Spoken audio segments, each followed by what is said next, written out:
कोई भी कभी भी बंधन में नहीं हो सकता। सब सदैव सर्वथा सर्वदा मुक्त ही होते हैं। अपनी मुक्ति में भ्रमवश आप बंधन चुनने लग जाते हैं। आपने चुना है ना, तो अभी त्याग सकते हैं, लेकिन त्यागने का निर्णय भी आपको ही लेना है, क्योंकि आप हो तो मुक्त।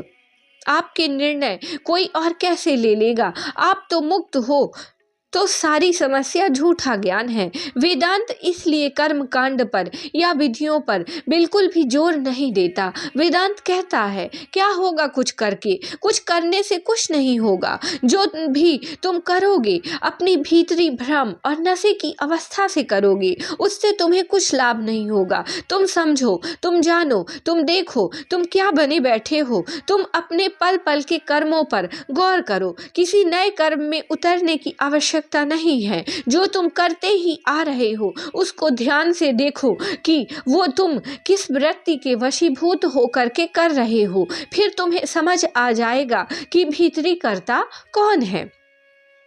तो कर्म का महत्व क्या है वेदांत में? कर्म का महत्व ये है कि कर्म के माध्यम से कर्ता को जाना जा सकता है। कर्म स्थूल होता है ना, आत्मा अति सूक्ष्म होती है, अहम उससे थोड़ा स्थूल होता है, फिर विचार थोड़ी और स्थूल होते हैं, फिर कर्म अति स्थूल होता है। तो विचार का ही और भावनाओं का और फिर सबसे ज़्यादा कर्मों का अवलोकन करके पता करा जा सकता है कि भीतर कर्ता की दशा क्या है, क्योंकि आप कर्ता को सीधे नहीं देख सकते। आपकी आंख इतनी पैनी नहीं है कि आप जो अहंकार है आप उसको सीधे ही देख ले कि वो क्या कर रहा है, कैसे कर रहा है, नहीं पता चलता। ज़्यादातर लोगों में नहीं होती क्षमता,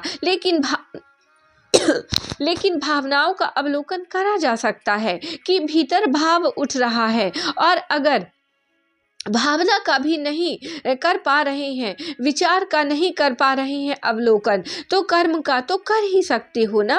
वो तो दिख रहा है सामने, कुछ ना करो, कैमरे में रिकॉर्ड कर लो, दिख जाएगा कि क्या कर रहे हो। तो उसके माध्यम से कर्ता का पता लगता है। तो जब अवलोकन भी कर्म का करना है तो उद्देश्य यही है कि उसके माध्यम से हमें कर्ता का पता लग जाए।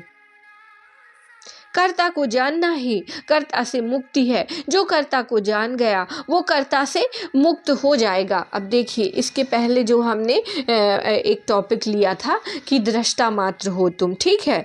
तो कभी कभी जब आप मेडिटेशन में बैठे तो कभी कभी क्या करें कि अपने आप को इस शरीर से अलग करके और दृष्टा बन करके देखें, ठीक है। मान लीजिए अब कितने लोग तो होते हैं वो मेडिटेशन ही नहीं करते हैं, पूजा पाठ धर्म कर्म में विश्वास ही नहीं करते हैं, उनको तो बस अपनी बेहोशी प्यारी होती है, ठीक है। तो उनके लिए अब क्या ही कह सकते हैं, ठीक है। पर अगर वो ऐसा कर सके तो बहुत अच्छी बात है, ठीक है। तो बैठ करके देखें कि ये जो सामने वाला करता है ये क्या कर रहा है, ठीक है। उसके हर कर्म का अवलोकन करें। अब जैसे कोई मुर्गा काट रहा है, कोई मछली खा रहा है, कोई जीव जंतुओं को, तो उनकी तड़फ को महसूस करें, देखें, समझें, जानें और अपने हर कर्म का अवलोकन करें। फिर उसको पता चल जाएगा कि ये कितना जलील व्यक्ति है और ये कितना ऊंचा व्यक्ति है। फिर अपने आप ही वो डिसाइड कर लेगा।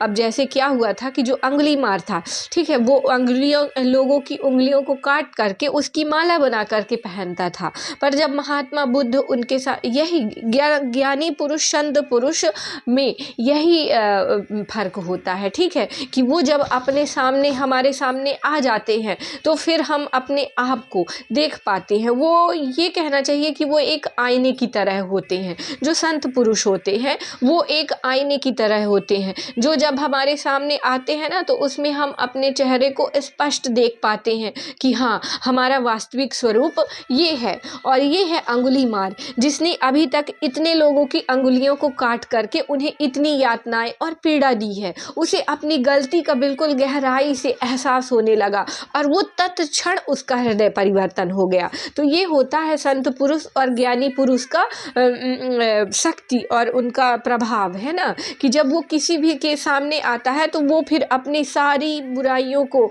छल कपट ईर्ष्या द्वेष काम क्रोध लोभ लोभ मोह सब कुछ छोड़ करके उसके सामने नतमस्तक हो जाता है। ऐसा मानो कि स्वयं गुरु ईश्वर एक ही चीज़ है। इसीलिए तो कहा गया है कि गुरु ब्रह्मा गुरु विष्णु गुरुर्देवो महेश्वरा गुरु साक्षात परम ब्रह्मा तस्मै श्री गुरुदेव नमः। जैसे गुरुदेव आते हैं सामने तो इंसान को उनमें ईश्वर का दर्शन होता है, अपनी बुराइयों का एहसास होता है और फिर उसका हृदय परिवर्तन होता है और फिर वह बेहतर इंसान बन जाता है।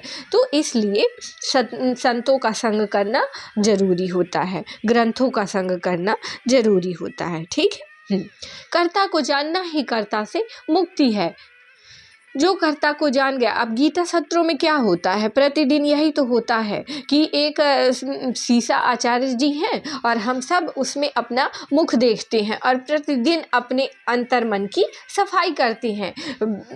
पूजा पाठ भक्ति मेडिटेशन ये सर्व आपके अंतर मन की सफाई ही है ताकि आपको बेहतर बनाया जा सके। गुरु का काम यही होता है। इसीलिए कबीर साहब जी ने कहा है, कबीरा निर्मल भया जैसी गंगा नीर और पाछे पाछे हरि फिरे कहत कबीर कबीर। ठीक है। तो कर्ता को जानना ही कर्ता से मुक्ति है। जो कर्ता को जान गया वो कर्ता से मुक्त हो जाएगा। जानोगे तो क्या जानोगे, आत्मा को तो जानोगे नहीं। जो आत्मा के अलावा बाकी सब कचरा है वही जानोगे तो फिर उससे मुक्ति मिल जाएगी। तो एक ही फिर विधि है मुक्ति की, करना नहीं है, जानना है।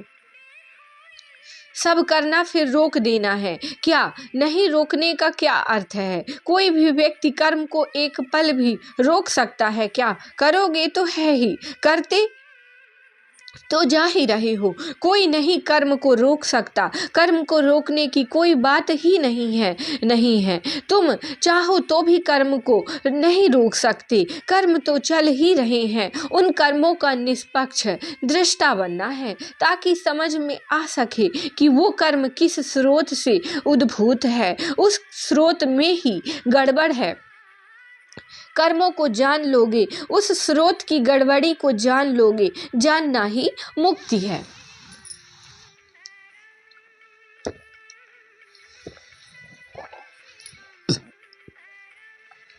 जानना ही मुक्ति है। सफाई नहीं करनी पड़ती है, निदान ही समाधान है। निदान माने जानना, डायग्नोसिस, निदान ही समाधान है। जान गए कि क्या बीमारी है, उसके बाद दवाई नहीं लेनी पड़ती, जानना ही बीमारी का इलाज बन जाता है। ये मैं अंदरूनी बीमारी की बात कर रहा हूँ, शारीरिक बीमारी पर ये बात मत लगा लीजिएगा।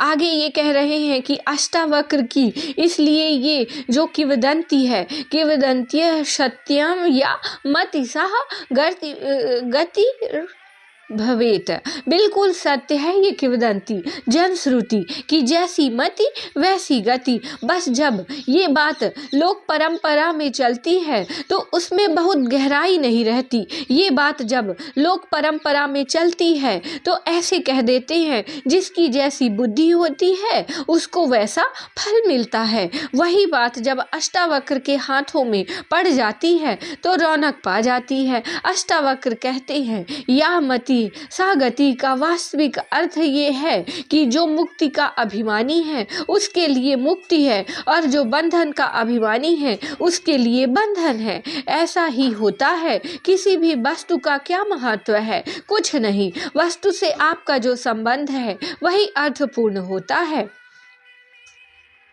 अर्थपूर्ण होता है। एक साधारण सी चक्की किसी कबीर के हाथ में पड़ करके एक अमर सीख का माध्यम बन जाती है। वो कभी चक्की की बात करते हैं, कभी ईंट की बात करते हैं, कभी मटकी की बात करते हैं, कभी घर के बाहर कुत्ता है उसकी बात कर देते हैं, कभी साधारण वृक्ष से गिरे हुए एक साधारण पीले पत्ते की बात कर देते हैं। ये सब रोजमर्रा के दृश्य हैं, पर ये सब जब ज्ञानियों के हाथ में पड़ते हैं तो पड़ जाते हैं तो ये एक अद्भुत अर्थवक्ता पा जाते हैं। वैसे ही या मति सागति जब अष्टावक्र के सामने आता है तो वो सीधे सीधे मुक्ति का पर्याय बन जाता है। और यही तो बात है ना।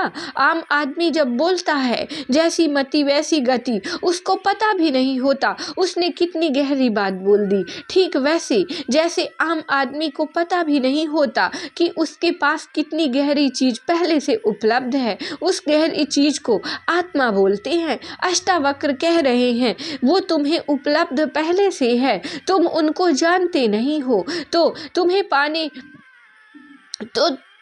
तुम्हें पाने निकल पड़ना है। तुम्हें जानना है कि तुम्हारे पास है, ये भी नहीं कि तुम्हें जानना है कि तुम्हारे पास होते हुए भी तुम उससे अनभिज्ञ कैसे रह गए। ये जानना है, माया को जानना है। जो तुमने भीतर अपने करतूत कर रखी है, वो भीतरी आवरण ओढ़े रखे हैं और बंधन की जो तुमने गलत मान्यता पकड़ रखी है, तुम्हें उसको जानना है। इसी में मुक्ति है।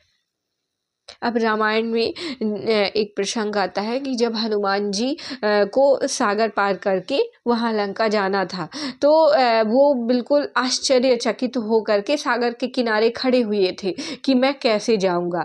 तो फिर वहाँ पास जो जामवंत जी थे, उन्होंने उनको उनकी शक्तियाँ याद दिलाई। तो शक्तियाँ तो सबके पास होती हैं, पर वो शक्तियाँ उनको विस्मृत हो गई होती हैं, भूल गई होती हैं। तो गुरु उनकी शक्तियों को याद कराने का माध्यम बनते हैं। वो फिर उनको उनकी शक्तियां याद दिलाते हैं। तो फिर जब उनको ये बोध हो जाता है, ये ज्ञान हो जाता है, तो फिर वो सागर पार करके और लंका माता सीता से मिल करके वापस आ जाते हैं। तो यही चीज होती है आत्मज्ञान, आत्मबोध। आप बहुत पूर्ण है, अविनाशी है, अनंत है, अजन्मा है, आप बहुत सुंदर हैं। बस आपके ऊपर माया का और अज्ञानता का पर्दा चढ़ा हुआ है। तो जैसे ही गुरु इस पर्दे को हटाते हैं, आपकी आत्मा प्रकट हो जाती है और आप पूर्ण और आनंदमयी हो जाते हैं। तो ये टॉपिक यहाँ पर कंप्लीट होता है। जैसी मति वैसी गति। अब नेक्स्ट डे अपन लोग नेक्स्ट टॉपिक लेकर के आएंगे। राधे राधे।